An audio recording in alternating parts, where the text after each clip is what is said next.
Surabhi 2025 allocation उन्नत ओडिशा गठनरे शिक्षा और संस्कृति।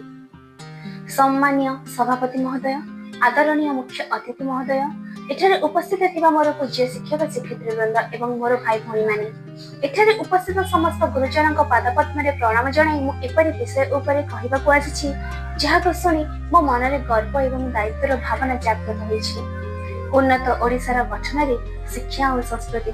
गोटे छोट कल्पना करंतु, प्रति गाँव रे विद्यालय, प्रत्येक पिला पाठ पढ़ुछि, चारिपट परिष्कार परिच्छन्न, सुंदर सबुज गछलता, आम ओडिया भाषा, गीत, नृत्य एवं कला को लोक माने पूरा गर्वर सह देखुछन्ति। यह ही उन्नत ओडिशा।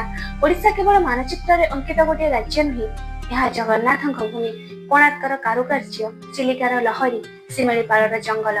यह पूर्व ओडिशार रज आ पश्चिम ओडिशार नुआखाई। एठाकार पट्टचित्र कला, ओडिसी नृत्य, लोकगीत एवं परंपरा आमर असल परिचय।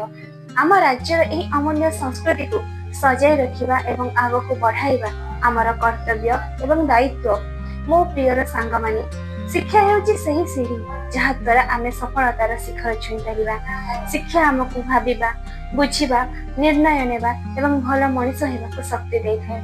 जदि आम राज्यर प्रत्येक पिला उत्तम शिक्षा मिलिबो, तेबे सेमाने डाक्तर, इंजीनियर, वैज्ञानिक, कलाकार, शिक्षक, कृषक किंबा नेता होई राज्यर नाम को उज्जवल करिवे।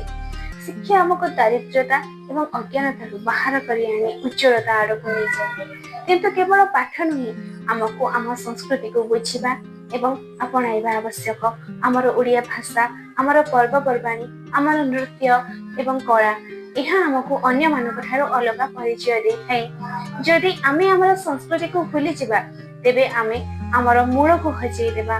मजबूत गछ सही होई थाए जहार मूल अति गभीर को जाई थाए।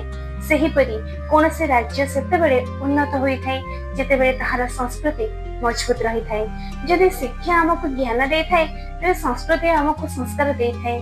ज्ञान एवं संस्कार मिसिकर ही एक सशक्त सुंदर समाज गढ़ी थांती। सेथि पई एही दुईटी को साथी धरी आमको आगको बढ़िबाकु हेबो। मु एक पंचम श्रेणी छात्र मध्य यह शपथ करुछि, मु मन दे पाठ पढ़िबे, मु स्वाभिमानी एवं संस्कारी हेबे, मु आम संस्कृतिर सम्मान करिबे, मु मो राज्य को सबुज सुंदर एवं परिष्कार परिच्छन्न रखिबाकु चेष्टा करिबे। शिक्षा एवं संस्कृति ही उन्नत ओडिशार सबुठार मजबूत आधार। जदि आमे आज ठार परिश्रम करिबा, पाठ पढ़िबा, आमर भाषा एवं परंपरा को आपणाइबा, तेबे आगामी भविष्य निश्चय उज्जवल हेबो। जेमिति छोट छोट बुंदा मिसी वर्षा होई थाए, सही बड़ी आमर छोट छोट चेष्टा मिसी उन्नत ओडिशार स्वप्न निश्चय सत हेबो। बंदे उत्कल जननी।